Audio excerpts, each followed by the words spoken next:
The Illinois Communities Act banning the sale and distribution of assault weapons, high-capacity magazines, and rapid-fire switches. And here we are, once again, celebrating the signing of another piece of nation-leading legislation. Last summer, when Roe v. Wade was overturned, I promised you that Illinois would take action to protect our people, to remain a beacon of hope, an island of reproductive justice. Since that day, we've seen out-of-state patients who've been denied their rights in other states coming to Illinois for abortion care. Our clinics have been doing their best to serve the people seeking to exercise their rights, but they've been overwhelmed. The U.S. Supreme Court has forced women, especially those most marginalized, to flee their home states in search of safe health care.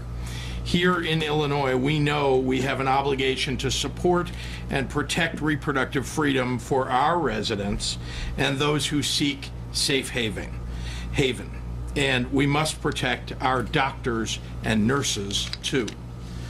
The right to reproductive health care has been the law of the land in Illinois and across the nation, really, for 50 years. But pro-choice advocates and elected officials knew that the right wing would try to overturn Roe.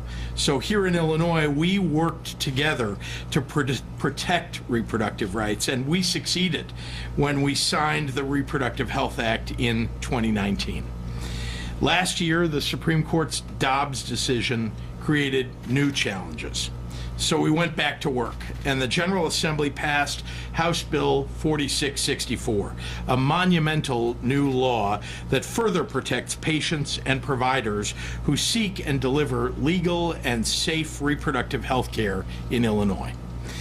To care for our own residents and also meet the needs of patients coming from other states, we are expanding our pool of providers and eliminating barriers to access by allowing birth centers to provide all reproductive care, eliminating copays for reproductive health care medication like birth control, abortive medications, and gender-affirming therapies, all while expanding provider capacity by allowing qualified practice registered nurses or physician assistants to perform aspiration abortions, just like 20 other states do.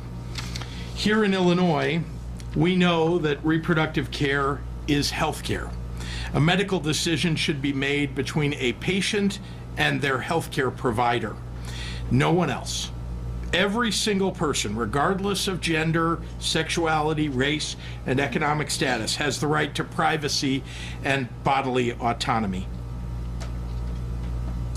And when people come to Illinois to exercise those rights, they will be welcomed and protected.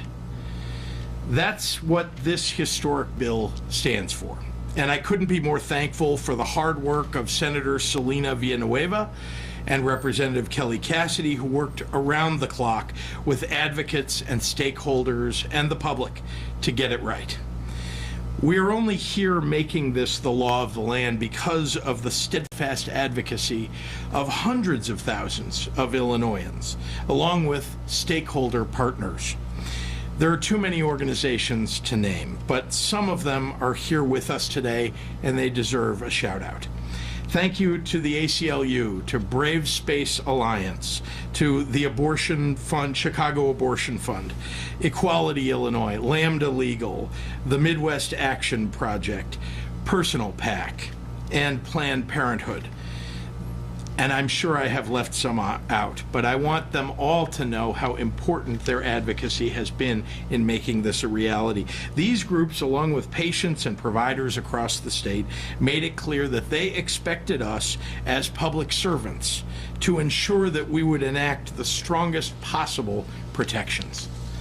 I ask you all to take a moment to reflect upon the war that is being waged on women's bodies by the zealots on the right, and how brave and unafraid all of you have been. You have proven that here in Illinois, we will never back down in the battle to protect reproductive justice. With that, it is my sincere pleasure to turn it over to one of the fiercest advocates I know, Senator Selena Villanueva.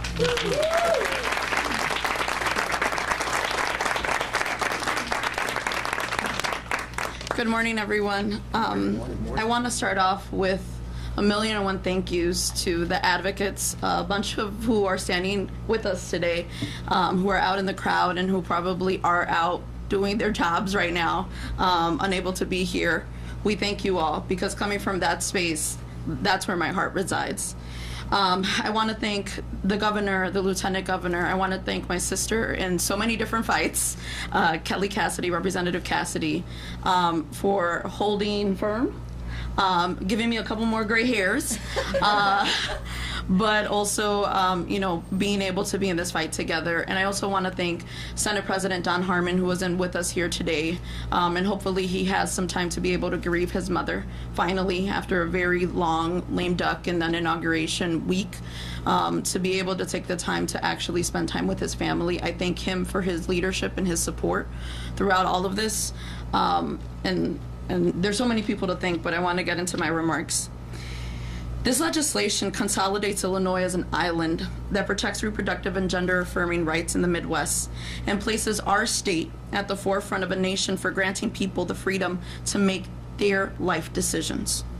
House Bill 4664 protects reproductive health care patients and providers from out-of-state legal action and widens access to reproductive care. It also protects the licenses of healthcare professionals who provide care that is illegal in other states, and prevents insurers from charging more for out-of-network care when in-state providers object to treatment on moral grounds. These protections are needed, and I say this personally, as a Latina, in my opinion, from my experience, because half of Latinas of childbearing age in the United States live more in the states that restrict women's reproductive rights. We're trying to protect patients, we're trying to protect providers, and we're trying to protect families with this bill. I want to take it a little personal because I take this fight very, very personally. While other countries like Mexico are legalizing abortion, there are states in this country that are creating refugees, coming to Illinois to seek refuge, to make bodily decisions of their own, to be able to take care and access health care that helps them. This is no different than some of the other needs that we have as people that are legal in other states right now.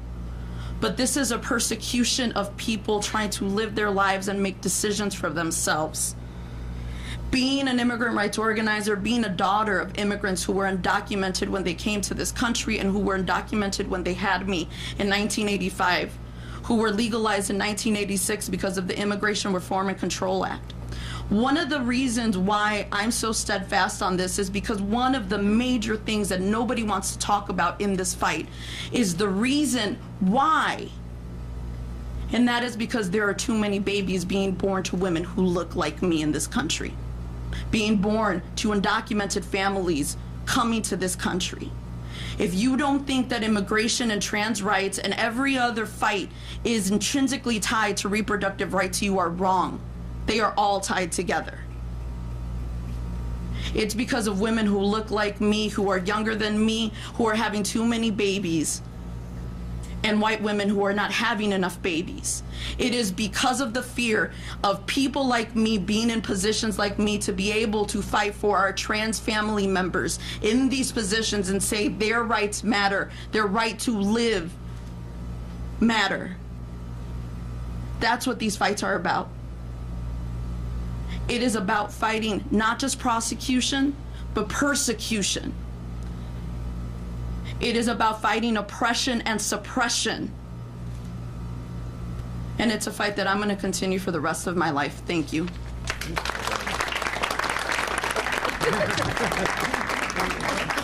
Let me introduce the woman who likes to give me gray hairs, and we're going to have pink hair eventually together. I was going to offer you some. Yeah. But my sister, in so many fights, we did cannabis together, we've done this together, and we'll probably do a hell of a lot more together. My sister, Representative Kelly Cassidy.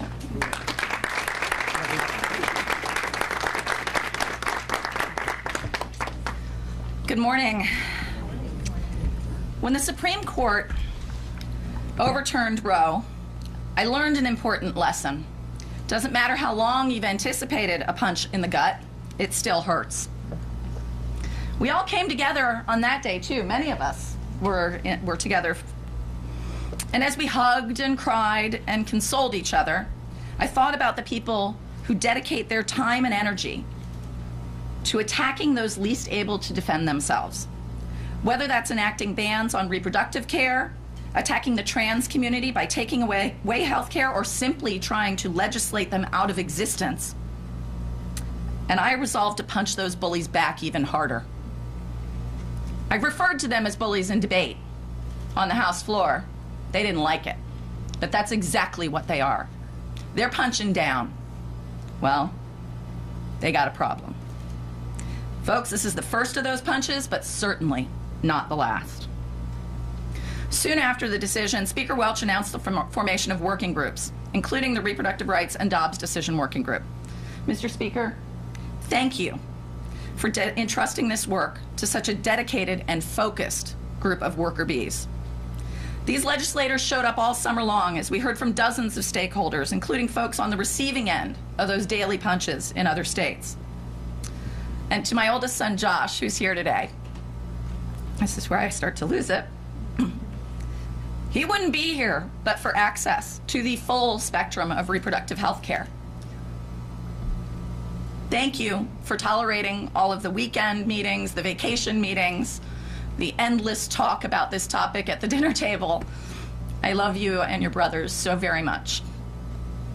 Thank you to the members of the Dobbs Working Group, former leaders Greg Harris and LaToya Greenwood, Representatives Dagmar Avalar, Lakeisha Collins, Tara Costa Howard, Margaret Croak, Anna Moeller, and Ann Williams, some of whom couldn't be here today. And thank you to our fierce ally, my sister, Senator Villanueva. I love you to the end of the earth. Gray hairs and all. We had amazing staff supporting us all along the way, and the captains of that ship were my incredible Chief of Staff, Torrance Gardner, and Kendra Piercy from the Speaker's staff, with an able assist from Taylor Howard and Kevin DePasqua. Complex bills like this that go through seemingly endless rounds of revisions well into the night won't happen without the often unnoticed heroes of the Legislative Reference Bureau, and I sure hope Lauren Smith is getting some well-earned rest after what we put her through. And I would be remiss if I didn't shout out the folks who joined us to lend their expertise all summer long, from Governor Pritzker's staff and Attorney General Raoul's brilliant team. And finally, the real heroes are the folks who are showing up every day and finding a way to help meet the ever-increasing demand for services and help, usually while simultaneously facing attacks from protesters seeking to interfere with patients accessing care. And I'm going to edit the list to try to make sure we don't repeat people. So in addition to the Planned Parenthoods, the independent abortion providers we met with, Dr. Rob Garofalo and the team at Lurie Children's, the practical support groups that are here today, and others who are facilitating connecting out-of-state patients with resources and care.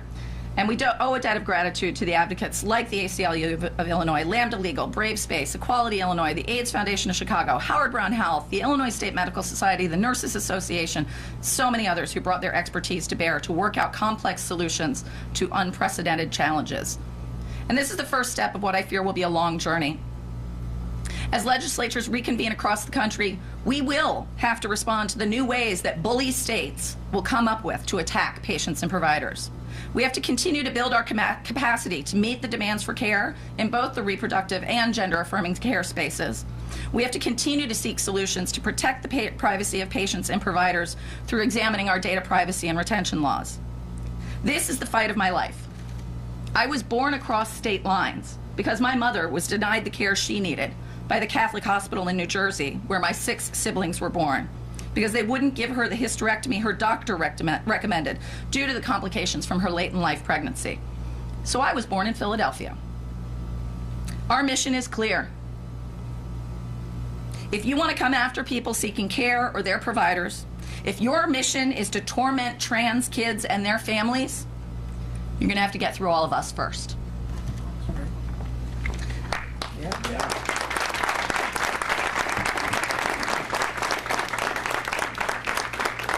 And now I want to bring up one of the fiercest fighters, Attorney General Kwame Raoul.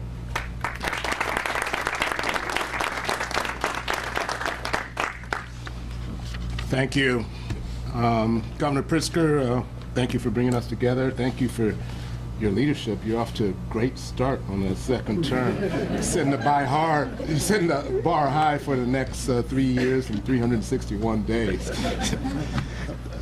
Speaker Welch and to Senate President Harman, who not here, your capacity to manage caucuses to achieve what you've achieved over the last week is something that is underappreciated. Thank you. Representative Cassidy and Senator Villanueva, when you said you did cannabis together, I wasn't invited to the party. But thank you for the countless of hours you spent over the course of the last several months, and thank you for including our staff and allowing us to lend our expertise. I want to recognize Caitlin McEllis and Karen Bass-Ehler, who really did hard work on this. Since the Dobbs decision, states around the country began severely restricting access to abortion and in some cases criminalizing it. This has led to a dramatic increase in the numbers of out-of-state patients seeking reproductive care here in Illinois. This bill allows us to be equipped to respond to the need for care by expanding our provider base. While Illinois providers and support networks have stepped up, anti-choice states seek to expand the reach of their retrogressive policies beyond their own borders. They want to ignore our sovereignty and pass laws that allow them to reach into Illinois and instill fear, curb access to abortion, and punish patients and providers. As a result, out-of-state patients who seek care in Illinois and their providers fear legal repercussions when they return home. We also know that these states won't stop at abortion. Access to essential health care like contraceptives, HIV treatment, and gender-affirming care are also at stake. These are attacks on a very personal and private health care decision. No health care provider should fear losing their license or providing safe and legal medical services. And no person should fear that their private health care information will be weaponized against them. Providers, patients, and their support networks deserve the safety and protections that this law will provide. Today, we send a strong message that here in Illinois, we will use every legal tool we have to defend bodily autonomy. At this point, I want to bring a good friend, Kadeen Bennett.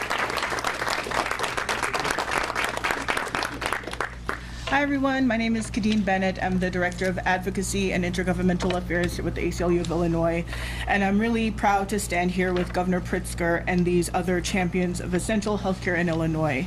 6 months ago, the United States Supreme Court ruthlessly stripped away the recognized right to abortion, overruling Roe v. Wade and inviting states to criminalize reproductive and gender-affirming healthcare. Since that dark day, nearly half the states in this country have banned or tried to ban abortion. In this atmosphere, similar attacks are aimed at banning or limiting gender-affirming care in states across the country. We know that despite claims of wanting to return these issues to states, the people behind these attacks will not just stop at outlawing this care in their own states. They want to prevent people from traveling to other states for lawful health care and punish the professionals in Illinois who provide this care. Lawmakers, advocates, and residents in Illinois have worked hard to ensure that in this state, people can make their own healthcare decisions. In 2017, we passed House Bill 40 to ensure that the fall of Roe would not trigger old abortion restrictions in the state. In 2019, we passed the Reproductive Health Act to firmly establish reproductive health care as a fundamental right. And House Bill 4644 adds another layer to the wall around Illinois, protecting those who receive and provide reproductive and gender-affirming health care in the state. The legislation sends a clear message. We will not let states that are trying to restrict health care reach into Illinois and tell us what we can do in our state. And as Rep. Cassidy said, this fight will continue, and we're prepared for that fight. We want to thank you, Governor Pritzker, Attorney General Raul, Senator Harman, Speaker Welch, Senator Villanueva, Representative Cassidy, and all of the members of the Reproductive Health Care and Dobbs Working Group for your leadership on this act. And we also want to thank you all, especially the Governor, the Senate President, and the Speaker for taking the time over the last several months to hear from people directly impacted by the fallout from the Dobbs decision, to understand that the current landscape in Illinois, and to craft a law that could protect to the greatest extent possible and be effective as soon as possible. And also the Dobbs Working Group, there are lots of calls for a special session, and appreciating the time it took to really craft law that would work for as many people as possible. So thank you very much, and I'm going to introduce Moni next.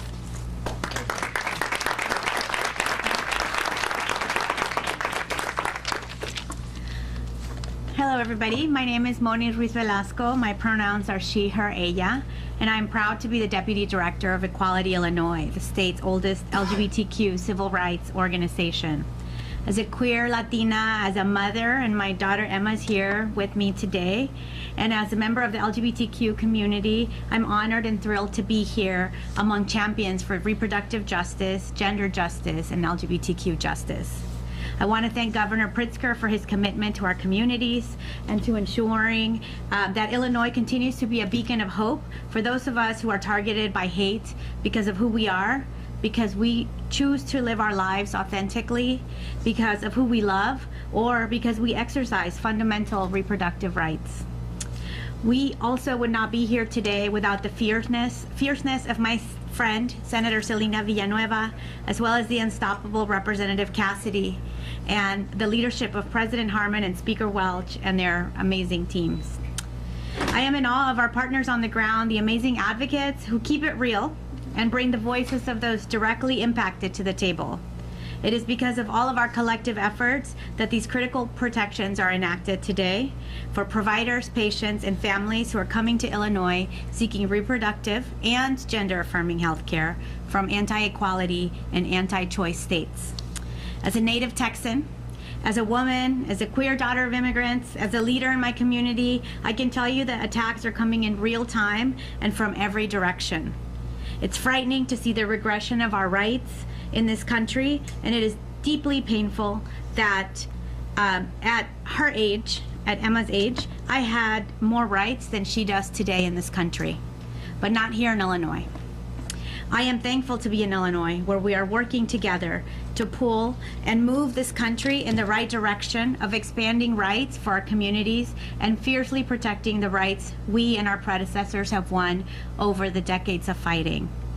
Reproductive rights are LGBTQ rights, and these rights are inextricably linked by substantive due process claims to right to privacy, bodily autonomy, and the liberty to form one's own family.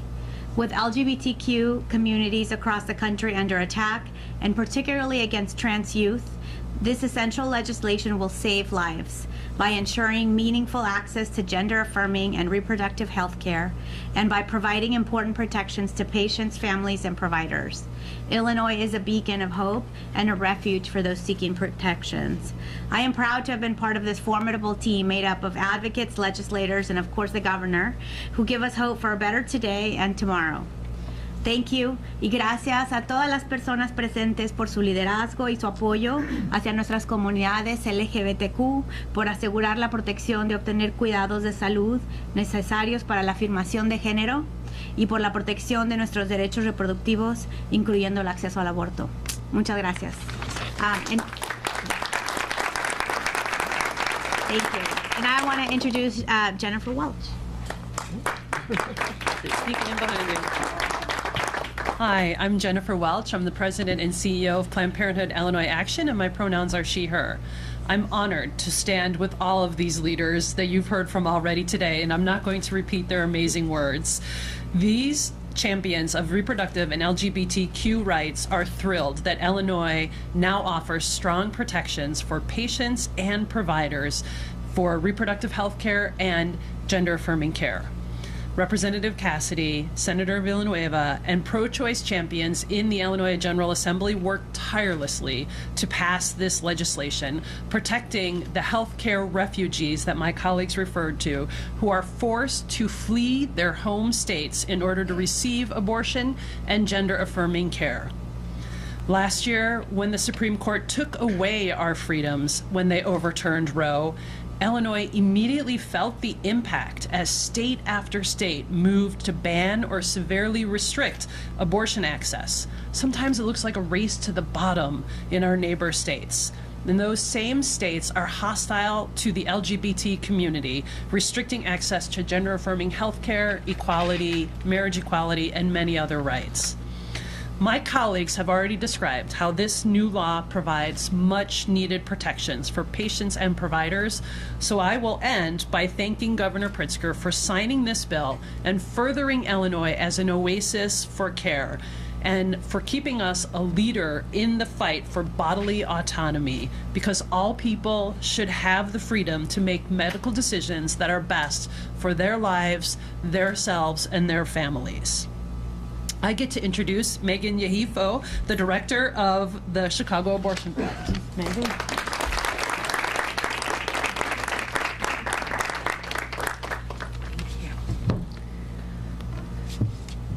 Good morning. Good morning. Thank you all. I don't want to cry. That's all right. It's really a great day to be in Illinois. It's a great day to celebrate a win. It feels like a long time coming. I'm here representing the Chicago Abortion Fund, Illinois' statewide abortion fund that supports people across the Midwest, whether traveling to Illinois or staying in their own state.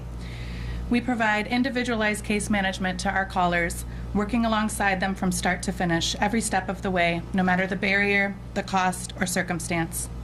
In 2022, we heard from over 7,000 people and attempted to support every single one.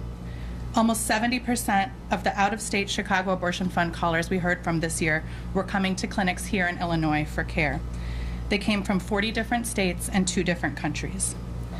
Illinois has long been a regional access point due to many of the actions described here prior to this really difficult year. And Illinoisians know that it's our responsibility to care for people who are unable to access essential, common, life-saving, and life-affirming health care in their own communities. The people of Illinois know this inherently. That's why we've supported the lawmakers and leaders behind me today. We're a little over 2 weeks out from the 50th anniversary of Roe versus Wade. And in Illinois, we've known for a long time that Roe was never enough, that it left people out, that it did not guarantee access to an abortion, and that our families and communities need so much more. In Illinois, abortion is not just a legal right, it's health care that's covered by Medicaid because of the actions of organizers, activists, and lawmakers. It's protected by our state constitution. And today, it's health care that Illinois continues to resource and expand. It's not political. With the passage of the Patient and Provider Protection Act, Illinois once again leads the charge to destigmatize and protect the right to basic reproductive health care and to care for people who need to access that care, no matter who they are or where they're from. Abortion care, gender-affirming care, assisted reproduction, contraceptive access, PEP and PrEP access, all health care that should be destigmatized, decriminalized, and accessible to all. That is the commitment this piece of legislation is making to our most vulnerable communities, not just with words, but through tangible actions. Thank you again to all of the bill sponsors, to the governor's office, to Senator Villanueva and Representative Cassidy. We watched you all as a team speak, and we're just cheering you on. Thank you so much. To everyone that made sure the voices of people most impacted by this were represented in crafting this legislation. We know the fight's not over, but so grateful to be in Illinois today. Thank you. I get to introduce Kara Engelhardt.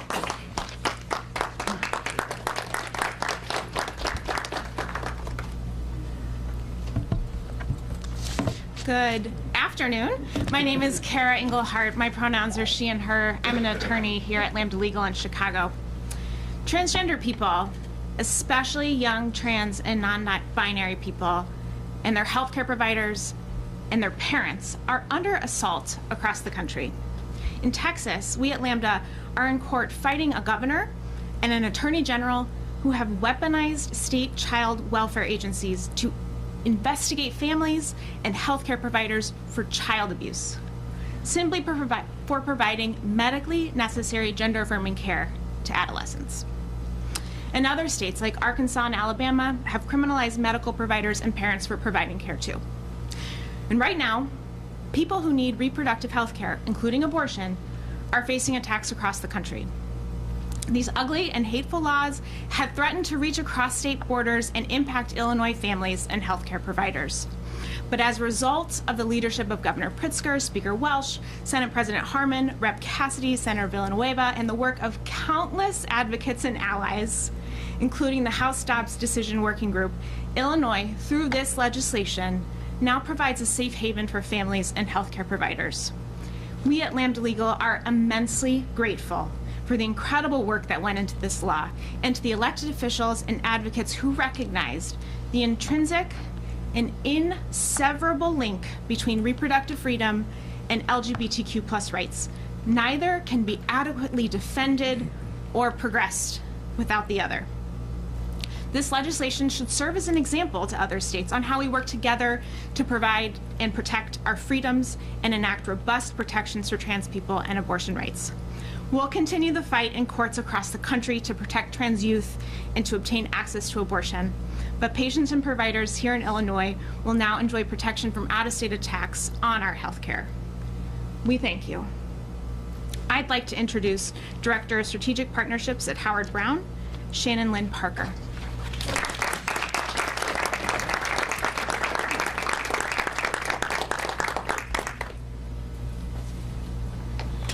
All right, good afternoon, everybody. So I am Shannon Lynn Parker. I am so proud to be the Director of Strategic Partnerships and Affairs for Howard Brown Health. I'm also proud to be the Board President of Brave Space Alliance, as well as a proud board member of Equality Illinois. So I, just like a lot of you here today, stand appreciative to the state legislature and Governor Pritzker for sending a reverberating message that Illinois is a safe haven, allowing all people to safely and legally access necessary and life-saving reproductive health care and gender-affirming care that they can no longer access in their home states. In the wake of the devastating Supreme Court decision, more and more states have taken action to ban abortion and restrict access to comprehensive reproductive health care. Additionally, threats to undermine and restrict access to gender-affirming care are on the rise in multiple states. House Bill 4664 enshrines reproductive care is health care, gender-affirming care is health care, and above all, health care is a human right. The bill also protects medical providers from out-of-state legal action to prosecute them for providing reproductive or gender-affirming care. Across the state of Illinois and beyond, nearly 30,000 patients a year seek Howard Brown Health for essential, quality, individualized affirming care, which includes access to reproductive and LGBTQ+ health care. It is essential to patient care that our healthcare providers are able to provide life-saving treatment without the threat of punishment, harassment, and retribution. Members of the legislature and Governor Pritzker, we thank you for enacting this law to protect patients, medical providers, and people across our country. Thank you all so much, and I'd like to introduce Speaker Welch.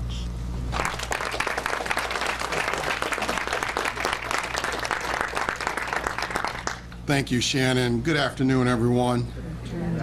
You know, my name is Emmanuel Chris Welch, Speaker of the Illinois House and brother in the struggle. of Jennifer Welch. You know, I always tease her that she's my cousin. You know, it's truly an honor and a privilege to be here with my friend and partner in the fight, Governor J.B. Pritzker and Lieutenant Governor Juliana Stratton, and all these warriors standing here with us today. You know, about 6 months ago, I stood here alongside them, many of these same colleagues, and together we mourned a dark day in our nation's history.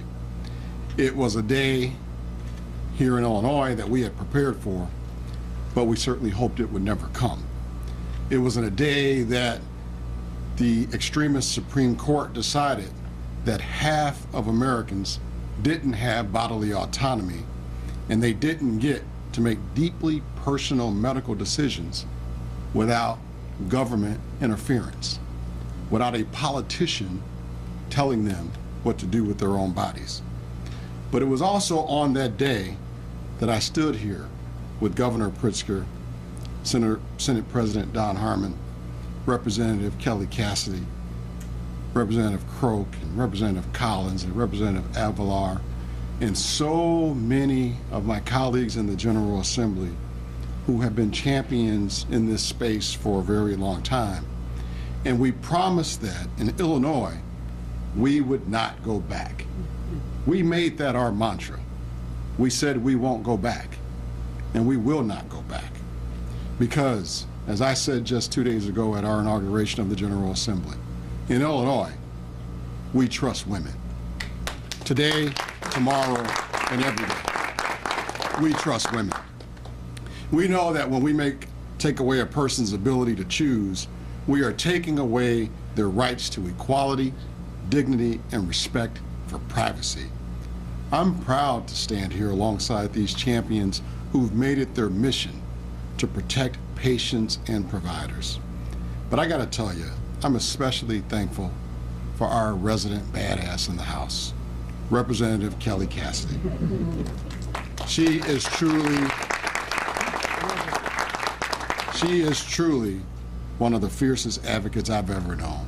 And I will tell you, putting her together with the rest of our House Dobbs Decision Working Group, we were unstoppable, and I knew we were going to get the job done.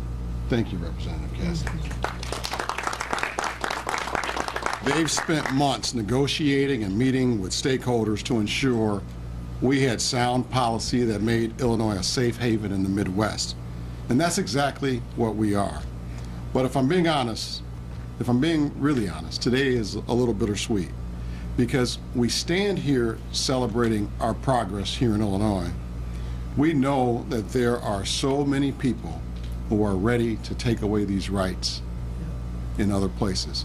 Just look what's happening in Washington, D.C. this week alone. Look at what's happening with that Republican-controlled House and 20 extremists in charge of our House of Representatives.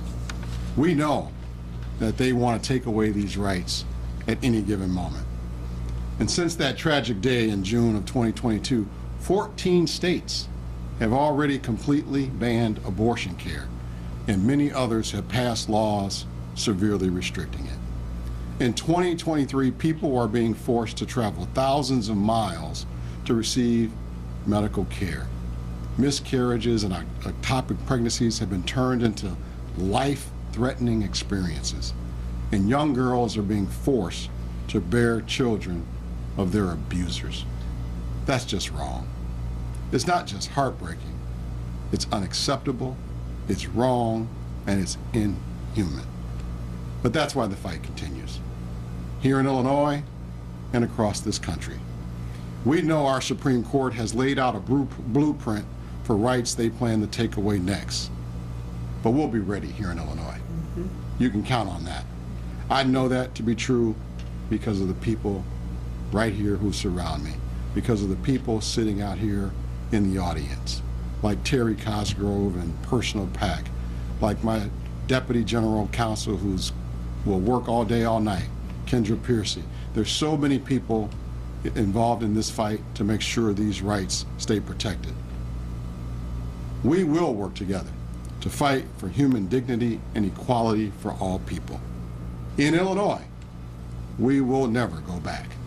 Congratulations to everyone who had a hand in this policy, and thank you for your persistence and dedication to get this right.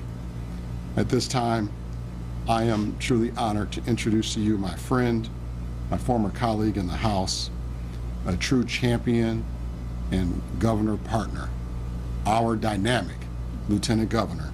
Please welcome a champion for equity and justice, Lieutenant Governor Juliana Stratton.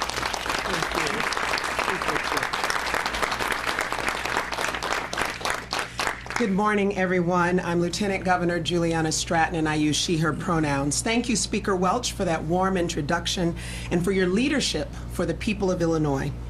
And thank you, Governor Pritzker, for your steadfast commitment to acting decisively when Illinoisans' health and well-being is under threat. In the interest of time, I also want to thank everyone who stands with us in this fight for reproductive rights, including members of the General Assembly who ensured Illinois remains an oasis with the passage of this act, especially the bill's sponsors, Representative Kelly Cassidy and Senator Selena Villanueva. And Senator, I just want to take a moment to just pause and thank you especially for being such a powerful voice and representative of women of color in this fight.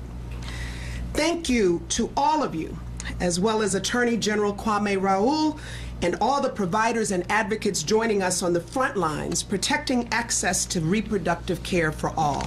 Your tireless efforts for people in Illinois and for people seeking care in our state, because we are often the only place they can turn to. Your roles, big and small, are so important right now. We are committed to being there with you, to continuing to take decisive action that makes it clear Illinois is a safe haven for all. That's why we're here today. The Patient and Provider Protection Act is about self-determination, for people to be in control of their own health care, for healthcare professionals to be able to do their jobs and not be punished for it. The attacks on access to abortion, the fear-mongering and barriers to critical health care for LGBTQ+ individuals, this is a concerted effort to strip people of their bodily autonomy, to take away the right to make decisions about our bodies and well-being, and we are not going to stand for it. Most urgent of all, this is about trying to force our most vulnerable to suffer in silence. In fact, in so many ways, it's clear that it's the cruelty that's the point. But in Illinois, we listen to you. We proudly stand with you so your voices are heard, so your needs are met, and we will fight for and with you. We welcome you with open arms, and we put our foot down when others attempt to criminalize providers who answer the call to deliver care, or patients who decide what is best for them, their lives, and their futures.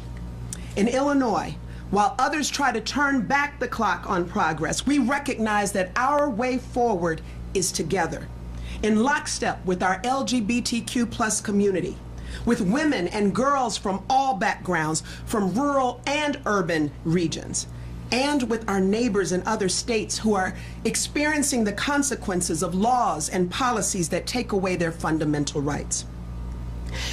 As we all prepare to celebrate Dr. Martin Luther King Jr.'s birthday this weekend, and everyone, including those who do not support this bill, will post their quote, their favorite Dr. King quote, I want to close with a quote from his life partner, Coretta Scott King, a civil rights warrior in her own right. She said these words: freedom and justice cannot be parceled out in pieces to suit political convenience. I don't believe you can stand for freedom for one group of people and deny it to others. In Illinois, today we recommit to reproductive freedom and justice for all.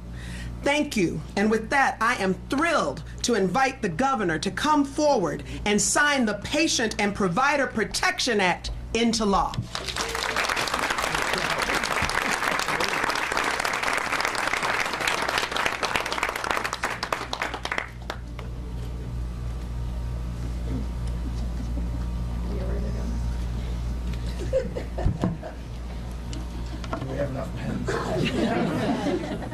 Every T, every I, every J. Only so many initials.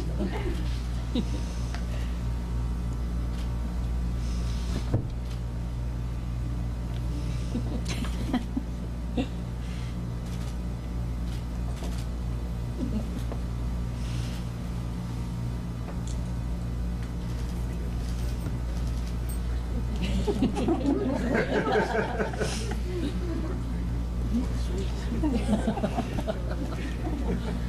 see you do it with twice. Yeah.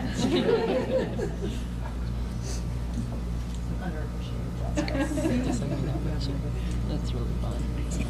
Thank you.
Happy to take any questions from members of the media. Yes, sir. Move on to one of your other legislative triumphs this year, the assault weapons ban. You're facing some pushback from sheriffs around the state, a dozen or more, that said they will not enforce the bill. Perhaps you and perhaps the Attorney General can comment on what can be done to protect the assault weapons ban and how you intend to address those sheriffs. Well, let's be clear. They took an oath of office to enforce the laws of the state of Illinois, and they will do so.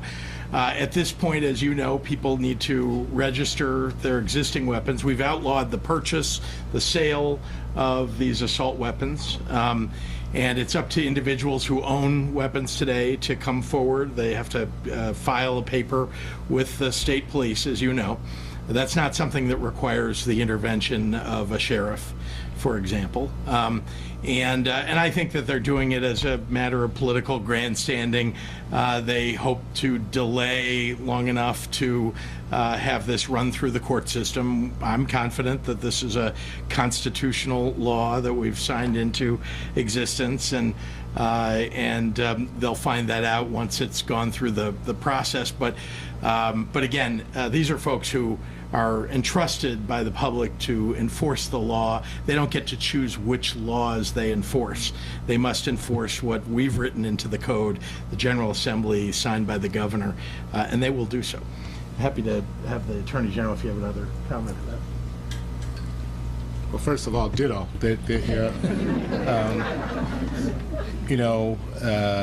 I, as Attorney General, I get to weigh into my legislators as to what our opinion is on pending legislation. Sheriffs have a sheriff's association. They have an opportunity to do the same. But once the legislature passes a legislation and the governor attaches his signature to it, it's the law of the land that they have the duty that they've sworn an oath to enforce. I will say also that as law enforcement agencies, there's overlap in jurisdiction as well. So if they don't do their jobs, there are other people available to do the job.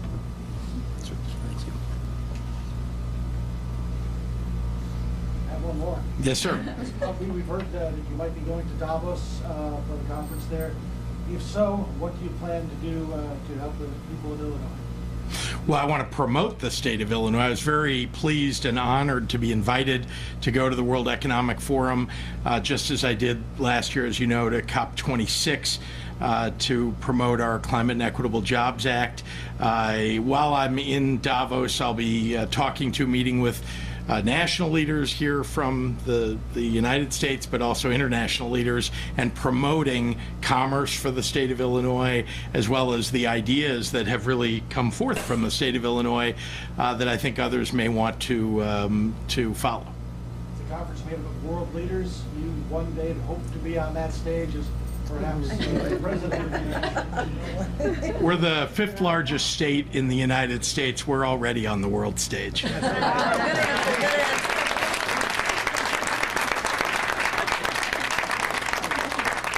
right, thank you, everyone. Thank you. Thank you. That was the best answer.